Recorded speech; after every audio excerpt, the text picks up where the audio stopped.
Hello, everyone. Welcome back. My name is Aarna Sahu, host of Aarna's News, where on this podcast channel, I aim to eliminate the gender gap in the STEM fields by featuring inspiring female professionals and highlighting their stories and accomplishments to further encourage girls. On episode 83. Right, and I just want to say boundaries are important. There is, of course, such a thing as overworking or overthinking, and you want to avoid those. And so setting boundaries between different pursuits, different groups of people, different hobbies, I think that is important to be able to bring different aspects of yourself into different parts of your life.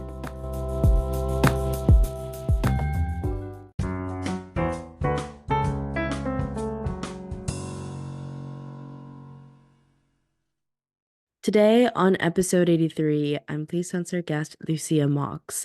As a principal member of the technical staff at Oracle, she is an AI research scientist, engineer, and PhD mathematician working LLMs and transformers. Her range of areas include number theory, arithmetic geometry, arithmetic dynamics, topological data analysis, computational biology, computer vision, transformers, and LLMs. So thank you so much, Lucia, for being here today. Before we dive into the questions, would you like to introduce yourself? Yeah, thank you very much. I think the introduction that you gave was excellent, and I don't have much to add to it. So, thank you very much. Of course, thank you so much. And so my first question for you is tell us a bit about your career path. Right. So I began my career in academia as a research mathematician, doing research in algebraic number theory and arithmetic geometry. And I also had some side projects in arithmetic dynamics as well. And I absolutely loved this career path and so much about the career path. I loved working on mathematics, loved research, absolutely loved teaching and working with students. But I also wanted to find ways that I could use my mathematical thinking to work on problems that have a more direct benefit to the world. And so, well, at that point, it was a bit challenging for me to figure out exactly how that looks like. So I did walk a little bit of a meandering path through neuroscience and computational biology before I really found my home now in tech and in AI. And I absolutely love now the field that I'm working in. I really fell in love with this field of NLP and working with large language models. So for me, this field offers just the perfect blend of the exact type of innovativeness, technical rigor, detail, abstraction, problem solving, and deep thinking that I really found and fell in love with inside of mathematics. But it also connects with incredible applications that benefit the world. I absolutely love that. I absolutely love science and technology, but the way that I see it is that, entrepreneurship is a big side of it, but your passions lie on actual math, arithmetic, geometry. And I absolutely love how passionate you are. Like when you were talking about it, you had like a smile on your face, so I absolutely love it. And yeah, I think it's super impressive. Thank you. Yes, it's, it's for the science that I do this. I love that. All right, so my question for you is what advice would you give someone wanting to pursue a career similar to yours? And do you have any tips to succeed? Yeah, so I would say that the most important advice that I can give is that you should be open to learning anything and everything because you don't know how the world or even your own interests are going to evolve as you go through life, as you build more experiences. But if you're open to learning and you develop a flexible mindset and just this desire to be learning and evolving yourself, then you're going to be able to adapt to so many of the natural evolutions that are going to take place both in your life and in the world. And related to that, and is my second most important piece of advice, and it's somewhat contradictory to the first, it is that you should focus on learning the hard things first. Um, and so the reason that I say this is kind of twofold. So the first is that if you focus your efforts on learning the hard things first, then it builds a lot of confidence in your abilities. And it builds a lot of confidence later on down the line when you're going to be learning other things. And the second is that the process of learning things that are very, very hard are going to endow you with so many hidden skill sets and so many different ways of thinking, so many important ways of thinking. They're going to be absolutely transferable and applicable to everything. So for me, mathematics, when I started out, was the hardest thing that I could imagine learning. And it was for that challenge that I pursued it. And it absolutely has shaped my thinking even outside of mathematics today. And I use that type of thinking every day in my job, whether it is for the technical aspects of my work, for software engineering design decisions, or even when I think about the more human elements, like understanding user intent or understanding how my work interfaces with clients. I love that. And as a high school student, there's so many different opportunities out there to explore different subjects. Like, we have to take 6 classes. Well, I mean, at my school, we have to take 6 classes, and that's like every single subject. So there is a range of exploration, and it's good to have an open mind. Sometimes I'm a bit of a stubborn person, so I sometimes have a plan of what I have to do. And if I don't get to there, then I get really panicky. But it's also really good to be spontaneous and have an open mind with, okay, I'm gonna have something else that I want to do. I want to work on this project instead of, working on my code or doing something else, and having like a combination of different flavors per se could be pretty good. And also with the second thing that you said of trying the hard things out first is really important because a lot of things that I do is that sometimes I work on the easy stuff first, and then once I get that out of the way, it's just the hard stuff, and I'm like, okay, I don't want to do that. I'm gonna reward myself for the easy stuff, and I'm not gonna get to the hard stuff. But if you actually like chew a little bit on the hard stuff, then it gets a little bit easier that like, okay, I've kind of deassembled the problem. I know what's going on. And then you have like the best tools to get better with that harder problem. So it's definitely a better approach, I'd say, if you work on the harder things first instead of tending towards the easier things. Yes, absolutely. And all that feeds into each other. So you get to all the easy things after you work on the hard things. And if your interests shift, it all feeds into each other. Absolutely. And the easy things could be rewards as well. Like if you have like a big chunk of code to like debug, and then at the end you just have to do like a little bit of like a print statement or whatever to see some other things, then it's like so much easier than the actual hard stuff that you did originally. And you're like having the best present and best prize like at the end. Absolutely. Yes. All right. And my question for you is, what is a common myth about your profession that you want to debunk? Yeah. So I think a lot of people view my fields of mathematics and computer science to be a little bit cold and distant from human thinking and quite divorced from human understanding and human intuition. And I cannot say how much this is wrong. That view cannot just be any more wrong. Um, a lot of the modern day programming languages and a lot of the modern, such as, for example, Python, or a lot of the modern day ways that we write mathematics, is already quite well presented that it offers an interface between the rigor that is required for the execution and for the more natural human intuitive ways that we think. And I think seeing just even like how the fields have evolved today, I think the right way really how to view these fields is that rather than seeing that the rigor and the deductive logic and the technical aspects are somehow constrained to thinking or somehow are externalized as like things that you have to learn that are disjoint from something that's very human, rather to view that this is a way how to add precision to your thought and to add rigor to your thought, but that everything starts and ends with human intuition. So I'm a trained violinist, and as a musician, we all learn that what's at the beginning and at the end of any musical performance is your musicality. And yet, to be a trained musician, you have to learn quite a large amount of technical rigor and quite a lot of precision to be able to execute that musicality. And very much in the same way, I view that mathematics and computer science is actually just the precise execution of human intuition and thought.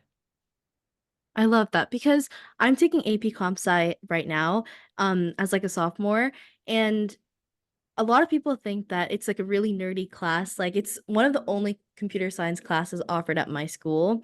And people think that it's really nerdy. You have to do a lot of math, you have to know a lot of stuff. But at the same time, it's just another way of thinking and like writing your code and learning the logic because coders and a bunch of like things in IT and tech, they have a different sense of logic per se, but it's really not that hard to actually understand what's going on. Like, sure, you're going to learn computer programming, you're going to take another advanced class, but it's really not that bad once you get into it. It's like you have to chew on the hard stuff in order to get to like the easy stuff later. So it's really not that bad, and it's really accessible for many people as long as you put your mind to it. Right. I would say maybe not necessarily get to the easy stuff later, but the creative stuff, the fun stuff. And it's absolutely fun once you become fluent in the language and the precision and the rigor. It becomes one of the most creative pursuits that you can imagine. Yeah, a lot of people think, and it's a big stereotype, that if you get into software engineering, you're just gonna have like really bad code and like it's all black and white and like it's all like squares and rectangles and it's all pointy things, but really it's like so beautiful. It's really like I don't know, there's not a word that I can actually say, but it's very creative, very vibrant, very like fruitful. Um, and yeah, not a lot of people know about that, so that's why they like deter the path in high school or like as, students. And I just think it's a really sad stereotype that a lot of people think because software engineering and math itself and STEM is so much more beautiful than just like what media, perceives it to be. And I love that you use the word beautiful. It's the reason that mathematicians pursue math. Absolutely. And my question for you is if you could step into my shoes or your younger self, what would you have asked yourself that I didn't? So it's really funny because I love asking this question, but now that I'm the one being asked this question, it's a very challenging one to answer. So I think, well, if I look back to myself when I was in high school, I was quite shy, quite nerdy, and so most of what I was asking is just questions about the math and science itself. But I think what I want to just convey to young people and to young women in particular is that the career path inside of STEM gives you so much more fulfillment than just intellectual fulfillment. I really found so many I really built out so many very incredible relationships, whether it's in the form of friends, mentors, students like yourself, or just other people as I went along in the pursuit. And the relationships that I built were built on a shared passion and a shared determination to solve problems. And that just lends itself to some of the deepest relationships that I have formed in my life. And so that is something so much to look forward to inside of this career path. Absolutely. And it's also just kind of stepping out of your comfort zone, just like kind of wading out of the water and taking like a dip into like the new sea or something. And just like doing something that probably won't be what you normally do. Like for example, when I started this podcast and I got on my first ever interview call, like this is really embarrassing, but I needed my mom to be in the same room with me and she had to hold my hand. Like typically my podcast like interviews are not 10 minutes. But for that one, it was only 10 minutes because I couldn't go any further. I was so nervous to speak to like someone else who wasn't like in my immediate friend group. And I was like, okay, I can't really do this anymore. I need to end this call. So I look back to that interview a lot of times and I don't know, it's kind of cringy at the same time, but I think it was a very big monumental moment for me because I realized that, okay, there are people outside of my friend group that I can talk to, and there are people that like actually want to talk to me and just being able to know that okay if I as long as I take this step outside of my comfort zone and like just reach out to another pool that's probably waiting out for me, then there are so many opportunities and there's so many people that I can meet in this lifetime. So I think that was pretty cool, I'm not gonna lie. Thank you. Yeah. And thanks for sharing that. I mean, we chatted right before we started, and you know how nervous I was when we were starting. So the nerves never go away, but it's so rewarding in the end having conversations like this. Yeah, and the nerves, of course, are always going to be there, but they kind of like lower down. Like once you like talk to a lot of people and once you like, you find your voice and find a way to actually converse with people, like it gets more like a second nature. Like, okay, I can do this now, and I'm completely different than like the super nervous person I was and like the person I didn't want to, like the person who would only do things that were comfortable for her. But now, like, you're doing something that's completely different and you're just like becoming a better version of yourself that way. Absolutely. All right. And my question for you is what are the best resources slash books that have helped you find your career path? Yeah, so maybe not exactly a book, but something that I found very inspirational when I started out was a speech by Richard Hamming titled You and Your Research. And it still is one of the most influential speeches that I have read about having a career inside of STEM. So, a little bit of background: Richard Hamming is a mathematician and an engineer who has had such a prolific career, worked at Bell Labs with some of the most brilliant minds of his generation, and is known today for the Hamming code, which shows up everywhere in computer science and even in mathematics. Um, and he's been very, very thoughtful about many aspects of mathematics and engineering, not just the subjects themselves, but the career, the the social impact, and even the practical aspects of just navigating and the social aspects of just working with other people. And so there's a lot of incredible practical advice inside of that speech that I would still give, that is still relevant today, and I would still give to people today who are pursuing a career inside of STEM. And at the same time, he talks so much about the fulfilling and rewarding aspects of doing research that it's, after you read it, you just, this is the thing that you wanted to do in your life. I think something else that's maybe a little bit unconventional that has really been inspirational for me. So I am an avid reader. I read very many novels. I always have in my life, and I still do. And so when I was maybe about a little bit older than your age, I read two novels that had a very high impact on me. One of them was The Dispossessed by Ursula Le Guin, and the other was The Diamond Age by Neil Stevenson. And so both of these, they are books in science fiction, and both of them have as their protagonists some very, very intellectual scientific thinkers. And these protagonists are learning ways how their work impacts the world, but also how the world impacts both their work and themselves in the directions that they're taking. And I think the main takeaway, the thing that I found to be so inspiring in that, is that the the work that you do in STEM, both what you do and how you do it, is somehow an extension of yourself. And so growing yourself in your character also translates into the impact that you make and the work that you do itself. And I think that's a really great lesson to take away. And I try to think all the time about the person I am becoming in addition to the work that I am doing, as I am doing the work that I'm doing even today. Absolutely. I love what you just said there. A lot of people think that not a lot of people have a bunch of, I don't know like the word to say it, but like achievements or like long-term contributions in STEM. Like, if you work in fashion, you have like maybe a clothing brand that you can launch. If you major in art, maybe you have like you can work in an art exhibition and like have an art piece that you can share with people. But in STEM, it's not really like that. Like, sure, you can work on, a medicine that can help people, or you could have something to like you could have like a project with code to work on, but like that's not really not a lot of people think that those are like long-term contributions that you can do because there's only so much one person can do. But like your contributions in itself can really help expand, the knowledge of like the world today. And I hate how media kind of perceives STEM to be like, okay, there's not really much one person can do. But just look at like how the world has evolved so far. And like last year alone, AI like took the world by storm. And, that was like by the work of some people who grouped together to make like amazing code and like worked really hard. So it's a possibility and you can definitely like get into it. Yeah, and ideas always start from one or a few people, and ideas have the furthest reach in terms of impact. And that is truly the impact that you can make in STEM, that you can contribute very genuine ideas that really shape the world. Absolutely. And of course, executing it might take some time, but as long as you have the ideas and like the seeds, you can definitely water them to become like really amazing plants and like that could, be like one of the best projects that you can ever work on. Absolutely. All right. And my question for you is what do you think is a vital factor that shaped your career? What was your life before learning it, and what was your life after learning it?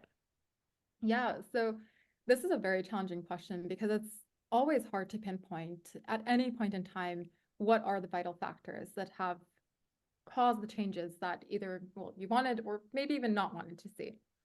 But I would say that one thing that I have seen that has been very important in shaping both my career and others' careers is, in general, to have people supporting you in your journey. And whether that means professionally or personally, um, having those relationships and really focusing on building out those relationships has been absolutely pivotal. So when I was young, I was very lucky to have grown up in a family of scientists. So I had my parents having conversations with me over the dinner table about the nerdiest topics that you can possibly imagine. Um, as I grew older and I pursued a degree in mathematics, I was very fortunate to find some incredible mentors.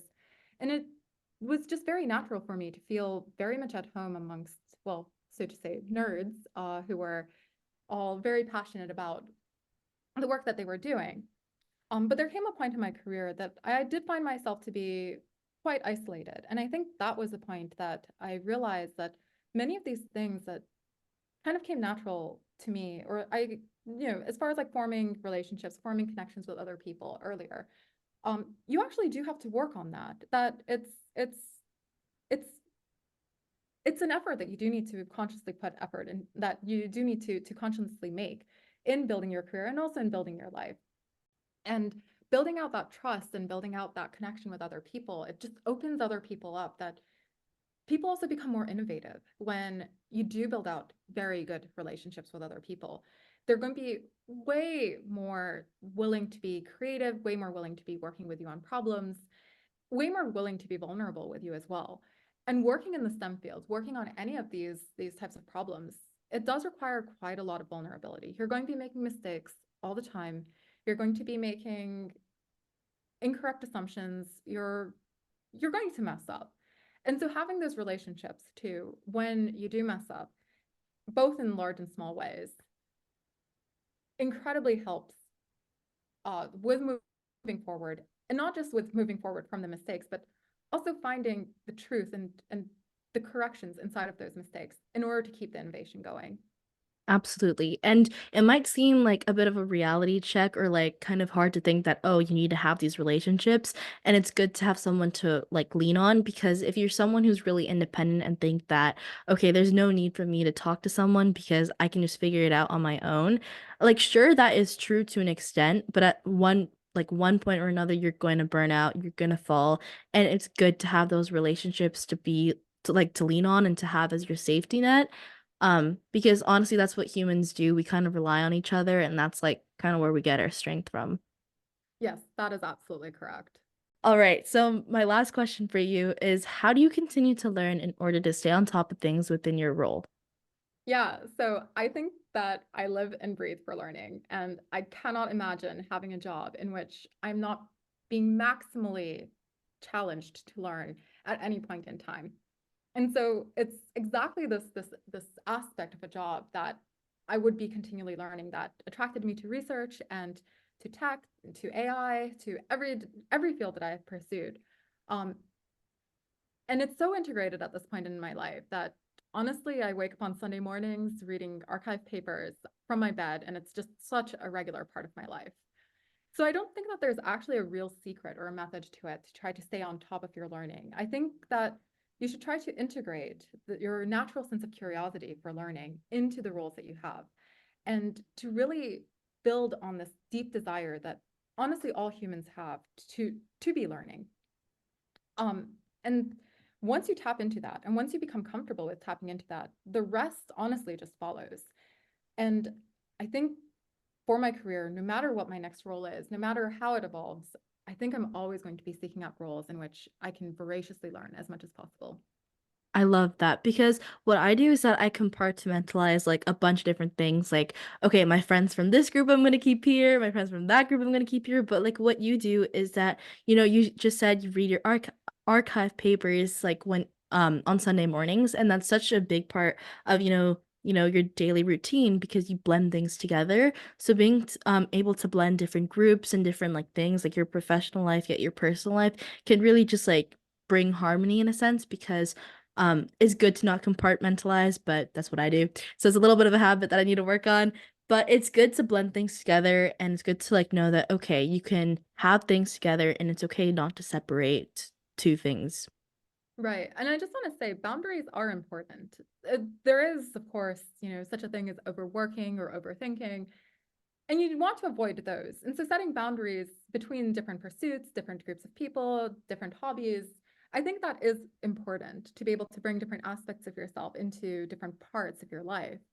Um, but I think it's also nice, really nice to think about, especially this aspect of learning as just being integrated into your life. Perfect. Well, thank you so much, Lucia, for being here today. Before we end off, do you have any last words to the audience? Well, thank you very much for chatting with me today. This was super fun. Thank you. Thank you so much, and I hope you have the best rest of your day. Same.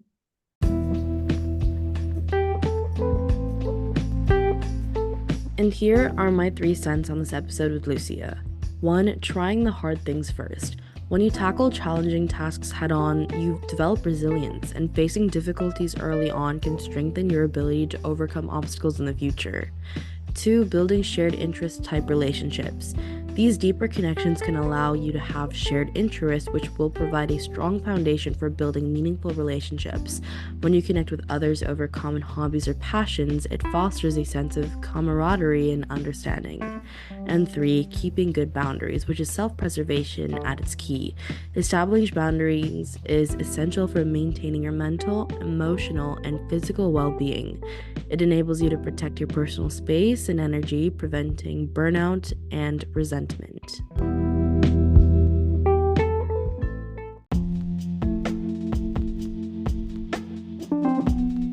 Thus, that concludes the episode for this week. If you want to know more about how I relate to these amazing topics, then stay tuned for upcoming episodes. A free way to support this show is by leaving it a 5-star rating and a review on the player you are listening to. Let me know what you enjoy about this podcast, as it's a chance to tell me what you love about the show, and it helps others discover it too. Once again, thank you for finding me, and I hope we stay in touch with each other. Zito, you're listening to Aarna Sahu, the host of Aarna's News. Toodles!